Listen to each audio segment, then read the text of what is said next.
Ho, ho, ho, and welcome to our special Christmas edition of the pod. We have an exclusive interview with someone who could become the world's most powerful man. We remember the victims of one of the most notorious terror attacks. And Mark tells us what he's going to be doing at his office Christmas party. So sit back and relax as we test your general knowledge in the almost 30-minute quiz show. We are starting. Hello, Mark. Are we on? Very, very happy Christmas week. Happy Christmas week to you too. Are we allowed to say that? Why not? Well, I thought you've got to say season's greetings or something. Happy Kwanzaa. Yes. Happy Hanukkah. Yes. How do you do that? I can't do that when I'm saying things. Hanukkah. Chanukah. Chanukah. Chanukah. Okay. Hanukkah. Yes. Yes, it's almost Christmas, and this is our special Christmas edition of the pod. And I'm feeling very festive. Ho, ho, ho, ho, ho. So, in fact, in our intro a minute ago, it said that you're going to be doing something very strange at your Christmas party this year. I do something strange every year, but that's usually the alcohol talking. Yes, what are you doing? I am going to be Santa Claus for about 50 children. Yes. Children of all the staff at the office. What's the ruling on them sitting on your knee? They can. They're there with their parents. Their parents bring them all a present. And then I have to call them out one by one, and they can have a hug with Santa. They can sit on Santa's knee, or they run off crying, which is usually the... I would But they get imagine. their picture taken with me. Or Santa, because I won't be me, obviously. I'll be Santa. Have you got a beard? Have I got a beard? Oh, Not yeah. normally. I've But got like some stubble. Yeah, I was going to. You're going quite grey, so you may as well just do it yourself. I've left it till now to make my debut when my hair has gone white enough that I don't need the wig on top. So before we get on with the questions, give us a ho ho ho one more time. Ho, ho, ho. That was quite convincing, I imagine. Let's get on to this week's questions. As you know, we Before that, though, pose. should we tell everybody where they can listen to us? Or should we do that afterwards? Because we always forget. Well, let's do it afterwards because I already started saying things. Did I interrupt? Yes, you ruined my flow. Yeah, you've had words with me about You that. ruined And my I'm flu. going back into my corner now. Anyway, so we pose 5 questions. Oh. After the questions, we suggest that you hit the pause button, try to answer the questions yourself, and then spend about Sleigh bells ring. 20 minutes. Spend about 20 minutes listening to us discussing the answers to the questions. Question number 1 this week: who is richer, Michael Bloomberg or Donald Trump? And before we get on to question 2, we have to say that for question 1, we have an extremely important guest who's going to be answering that question for We're us. very honoured. Very honoured. One of the most important people in the world right now. Well, on our show anyway. Yes, okay.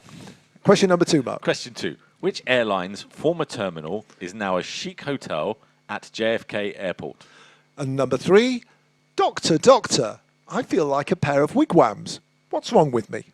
I always get the dodgy question. Question number 4. What is a digisexual? And question number 5, which soccer coach has told his team not to score? We'll be back with the answers. See, you've done it now. I'm supposed to do the... Oh. Listen, you see, But make it very quick. Oh, hurry my bit, eh? Yeah, Your bit's I'm important. telling you why, because we've got a massively long interview coming up and we need to fit everything in under 30 This minutes. might be the more than 30-minute show Yes, this week. so get Christmas on- special. can We're you just allowed get 5 on with minutes. it, Santa? Stop waffling. You can listen to us on all major podcast providers, so download any app you want and we will be there. The almost 30-minute quiz show available on Stitcher, Google Podcasts, iTunes, Castbox, and many other... Spotify, I think, as well. Apparently, the most important word you're meant to use at this point is subscribe. Yes. I was getting to that one, but let's delay it further. Going to hit me again, aren't you? Ow! Sorry, that was very loud down the microphone. Subscribe as well, and you can contact us on Facebook, on Instagram, on Twitter, or on our email, almost30quiz@gmail.com. Drum roll, please.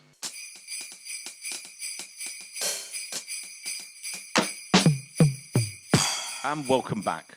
Question number 1 was, which presidential candidate has the greatest wealth, Bloomberg or Donald Trump? David, the answer is? I believe it's Bloomberg. It is But Bloomberg. does he talk about it as much as Donald Trump does? Possibly. Well, I mean, he has his name on everything.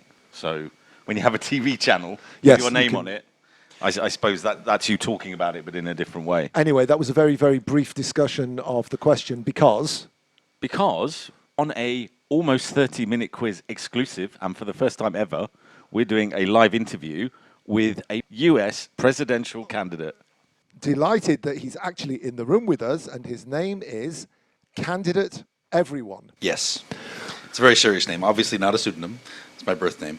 My parents had particular aspirations for me. Was the name none of the above taken? Because just tell us how people vote in America. It's Well, not like you it's, have to write in my name, but eventually, if this actually becomes relevant to anybody, then they might be able to work out what my real name is. But for now, I'm going with Candidate Everyone because it's a lot more fun. See, I would have gone with none of the above, or I don't want to choose any of these, because you're going to get half a That's dozen votes. essentially what it is. Yes. Yeah. Tell us about the process of running to be president. Well, the normal process of running to be president is you raise a lot of money. And when you raise a lot of money, you have to register with the Federal Election Commission, and then you can seek to be on ballots in different states and go through this whole process of being selected as one of the candidates for one of the parties. There are a couple major parties, some minor parties no one cares about. And then there's the other process. You can just be written in for president. And the rule is if you're going to run for president in that situation and not report yourself and file proper filing to the Federal Election Commission, you're just not allowed to spend over $5,000. So my goal is to campaign for less than $5,000, and so far I've spent $14. $14, yes. And how's the fundraising going? It's running very, very well. My wife you're not going to hit the $5,000 target. My wife has approved $14 a month, and we'll see. Maybe I can get a boost from the family budget if it goes particularly well. Why did you decide to run? At the end of the day, I'm assuming, with respect, you're not going to be the next president of the United States. Historically, it's come from Well, after it's on the show, it could go viral. Absolutely. So you never know. But we're talking Democrats, Republicans. Why? Why try to challenge that aristocracy of American politics? Do you want a serious answer? No. Great. So basically, if you look at the field today, there's a tremendous opportunity because who would you want to vote for? You can look at it in British politics. You've got either a clown or a communist. So I can be a communist clown and I can take the whole field. So is that how you would describe yourself, a communist? I'm not actually a communist, but I am a clown. And so I got half the puzzle covered. My policies are unique and different from anybody else's out there, which is part of the reason I think there's a huge vacuum. You've got this huge divide between left and right, and then you have wishy-washy people in the middle who stand for nothing. And I've decided to take another track, and I think it'd be kind of fun to do. So if you're not left and not right and not in the middle, where are you? I'm on my own tangent. It's a whole lot of fun. Give us a couple of your key policies that are going to get people out there voting for Candidate Everyone. Okay, so one policy that bothers everybody around the world in different forms is healthcare.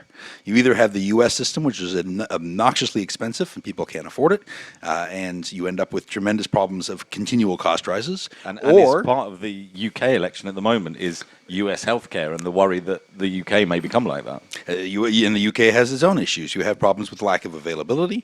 You certainly have problems. I lived in Australia. I lived in London. I've lived in other places as well. And you have a lack of availability, but also the U.S. drives global innovation in healthcare because they pay so much for new things. And if you stop that, then all of a sudden, pretend we stopped it 50 years ago, we'd be stuck with 1970s healthcare. And we've gained a lot and learned a lot in that time. And so my policy on healthcare is that the median cost of treating a disease, we'd be able to identify the disease and bring in compounding factors with a model. Everybody who got diagnosed with that disease would get that amount of budget to spend on their own health care from the government, single payer. If they spend more, it comes out of their own pockets, and if they spend less, they can keep up to 5% of the savings. And because of that, they'll be shopping around and using market forces to drive down the cost of healthcare, improve outcomes, and also have it be universally available. And so that kind of model, I think, is the kind of thing that is neither left nor right nor in the middle, but can end up having tremendous benefits. And that's really the reason that I'm running. The two things that people universally vote on are health and wealth. How are you going to make people feel wealthy? Just having money doesn't make you feel wealthy. What makes you feel wealthy is creating things and earning money and having the fulfillment of that activity. And so I have a very complex tax policy that you don't want to hear about because it'll make everyone go to sleep. But nonetheless, the idea is that we supplement people earning income instead of simply giving a handout. And by virtue of doing that, we can enable people to engage in the fulfilling process of earning money. And the idea is not to tax the creation of money and the earning of money, but to tax consumption that is not connected either to charity or to creating more wealth. So, I mean, there's an American candidate talking about giving everybody $1,000 a month? Yang?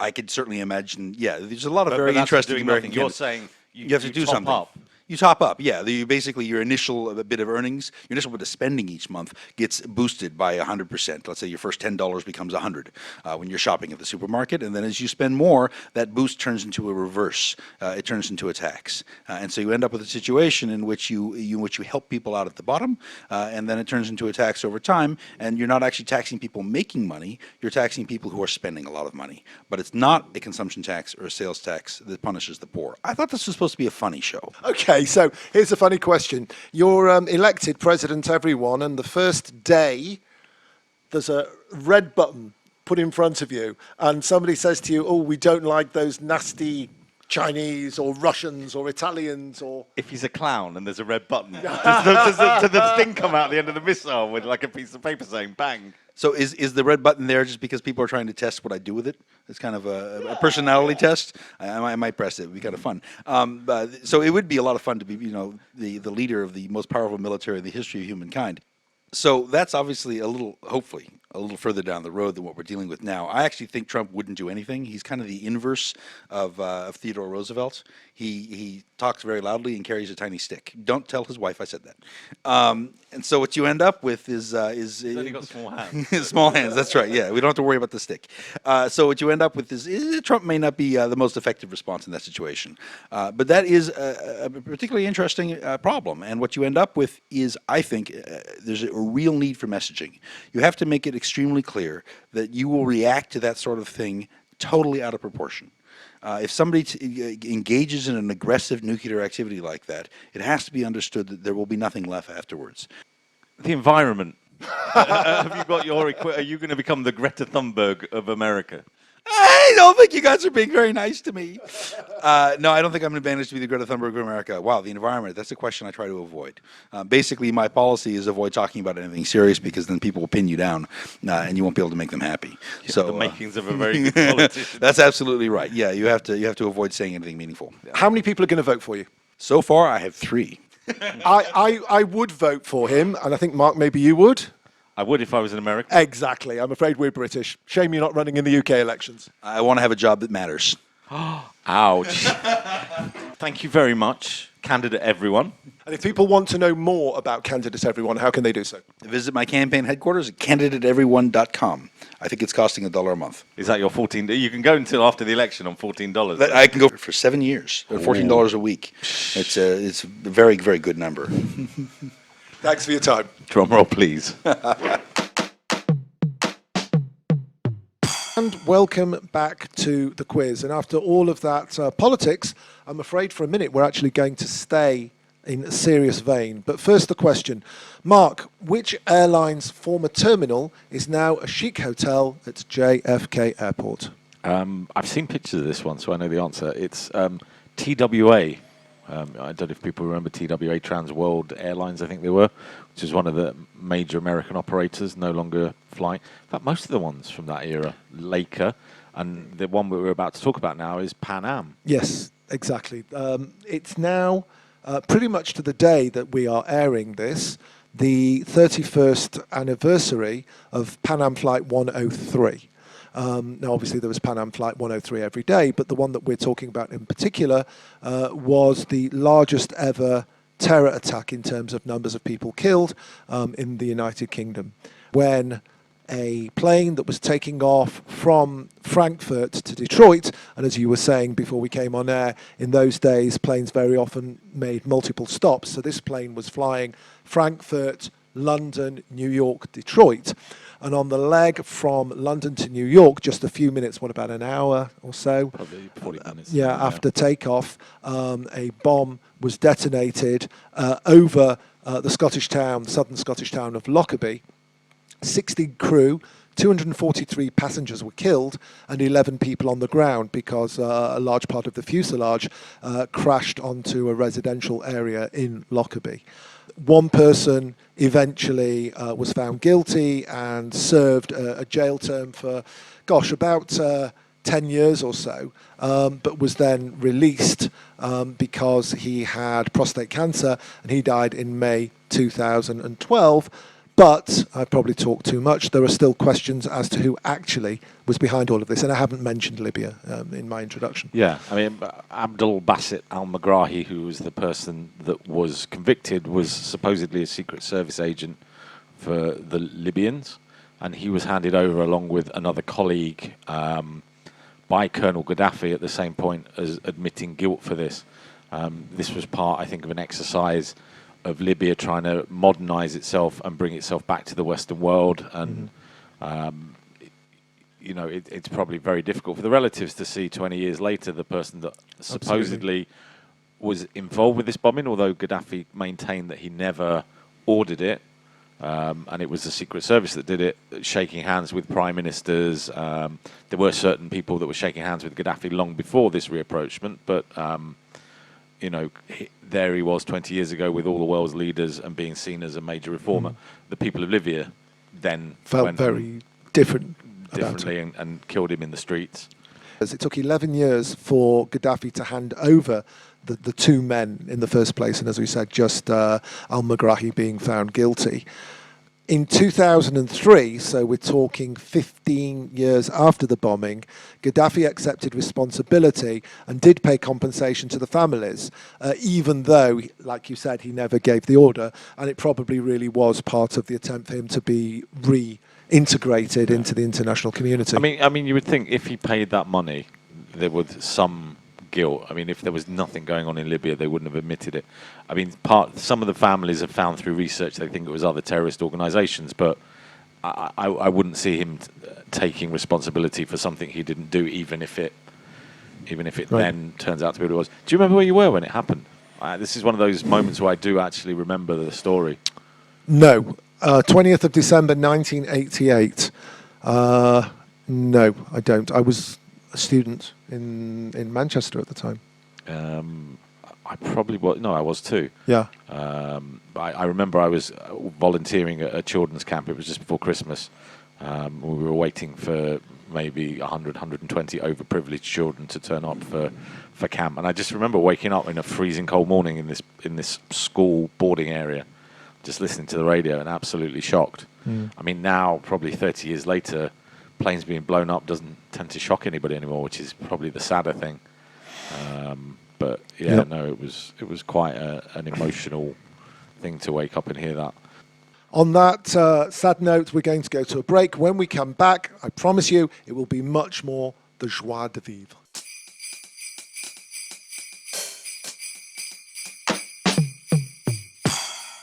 Question number 3. Ho, ho, ho, and let's try and cheer it up a bit. Doctor, I feel like a pair of wigwams. What's wrong with me? Go on, I have no idea. I'm terrible at these. This is your problem. You're too tense. Pair of wigwams. Too tense. tense. Very clever. Thank you very much indeed. Which brings us very nicely, of course, onto our listicle for this week, in which we're going to feature unfortunately named through nominative determinism. Pretty much, but then we just got really silly and found the silliest names. Silliest names of doctors. Yeah, and this was inspired by a friend of ours who'd just been to see his doctor, Dr. Chemo. We have to say he wasn't an oncologist, yes, but still. So from Dr. Chemo, Mark, do you want to take us away with the next one? Yeah. Dr. Wiener, who is a friendly, caring doctor specialising in urinary tract disorder. Superb. Dr. Wiener. Which, it's only an American slang, that, isn't it? Wiener. It's not. Yeah, we don't say wiener in our neck of the woods. Well, I suppose you come for a sausage, but even then you wouldn't. Yeah. Wiener Schnitzel. There is a surgical registrar with an interest in trauma and humanitarian surgery, whatever that is, by the name of Dr. Henry Death. My local dentist from Maryland is called Dr. Isaac Filler. We have a physician surgeon by the name of Dr. Dick Long. It's Dick L. Ong, but on the it's side it says Dick Long. Yes. He's not a plastic surgeon, at least. Yes, and we've got a live audience here with a very silly grin on her face. And then Dr. William Hardman from the Hardman Gynecology Centre. Appropriate. And I get a Dr. Blow Me, but I don't know what his or her. It's only from his car parking space. Yes, yes, or her. I'm sure it might be pronounced Bloom, but Yeah, Dr. Blow Me. Bloom. Blow Me, Bloom, but Dr. yes. Blow Me. The unfortunately named plastic surgeon, Dr. Robert G. Aycock or Robert Gaycock. And at the Mount Pleasant Medical Practice, the internal medicine practice of Dr. Faris P. Achu. Bless you. Thank you very much indeed. And here's another dentist for you, Dr. Pepper. There's actually a Dr. Pepper, the dentist. But it's not rude. No, but it's funny, irony. Oh, okay. Sugar, drinks, fizzy drinks, dentist. Do I have to do the last one? We can do it together, but... Okay, well, let's do it together. On the count of three, like we normally do. This is taking off a sign on a badge at a conference. 1, Two, 2, three. 3. Dr. B.J. Harddick. Question number 4. What is a digisexual? I have absolutely no idea whatsoever. Well, sexual, obviously, like homosexual, heterosexual, butterfly sexual. I can't think of any others. Are there any others? I'm just wondering why you did that voice. I don't know. But okay, so sexual is that. And Digi? Digi is either digit on your finger, digit a number, or digital.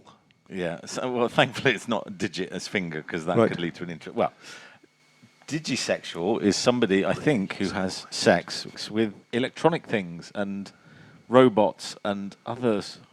That's nice. Yes. There's a word for it. Digisexual. Yes, that's... oh, God. Why have we written down this question? You wrote the I can't. I really can't remember. But there was an article in the upmarket British newspaper, The Sun, that was talking about the fact that sex dolls and sex robot reviews are becoming all the rage, particularly on YouTube. So I thought for our review section this week. We thought for our review section this week. my mouth is wide open at the moment. At the thought of this Behave. So here are some reviews. I think we're going to read out 6 that we have found across the interweb. Would you like to go first? one. I'll go first. These are all 5-star reviews, I think, by the way. Yes, yeah, they're all top reviews. Aren't they? Most of them from people called Anonymous, strangely enough. Same physique as the SO1A and SO2A, but with removable feet. How romantic.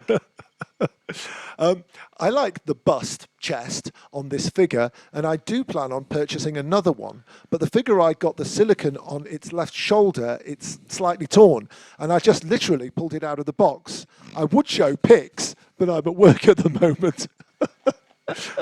Why would you hide something like this? Brooke is a perfect treat for big breast lovers. She is tall enough, moderately weighted, and perfectly moulded in her big booty. Highly recommended for big ass lovers. You cannot ignore her pouty lips if you're standing in front of her. I owned 6 sex dolls from multiple suppliers, but was not fully satisfied by the booty of any of these dolls. Then I ordered Brooke, and it became the first sex doll which finally met all my requirements. The attention to detail is incredible, and the big jugs are irresistible. You're going to order a Brooke now, aren't you, Mark? Not after the next one. The stain remover cream. Completely remove a large black stain. Thank you. This is perhaps the best purchase I've ever made in such a long time. My doll looks and feels very realistic, and she performs outstandingly well. She's a combination of the Jinsan 172cm H cup and the 6YE head number N30 Yuan, and looks fantastic. A big thanks goes out to Isaac and the production team at Sexy Sex Doll, who were at hand to guide me every step of the way through a satisfying process. And finally, Feeling rather grubby here. reading this. she has by far the best breast among her competitors. My bed. I've torn her bra apart and thrown it into the dumpsters. I just love her more without the bra. I just love her more without the bra. Why don't these people get a life and go and record a podcast or something instead?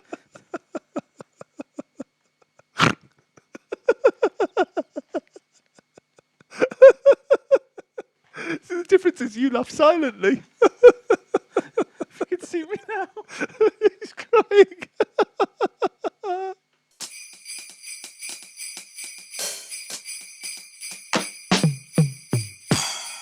Well, that break came at a very convenient time Just for about us. calm down. So as long as we don't mention Sex dolls and robots. However, I have to say, what happened was, as we burst into hysterics and they continued after we hit stop on the record button, we noticed at the bottom of one of the reviews it had a warning for users.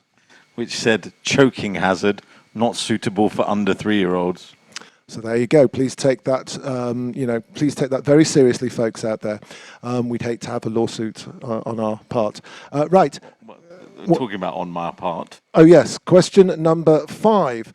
Which football coach manager told his players not to score, Mark? That would be Antonio Conte of Inter Milan. Tell us more.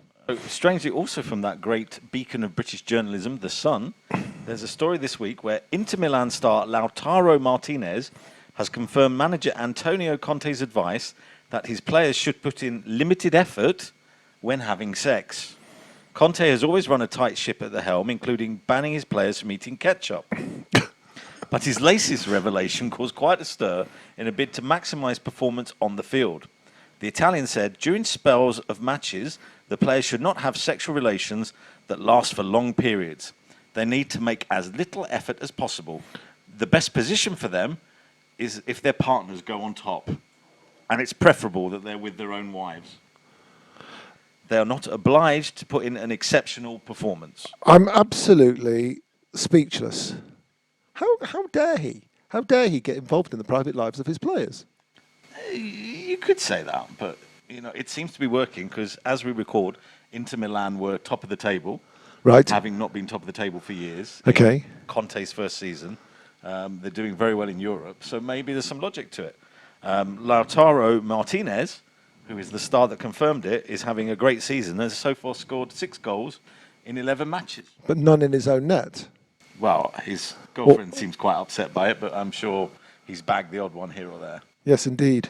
Anyway, on that disturbing note, I think really sad.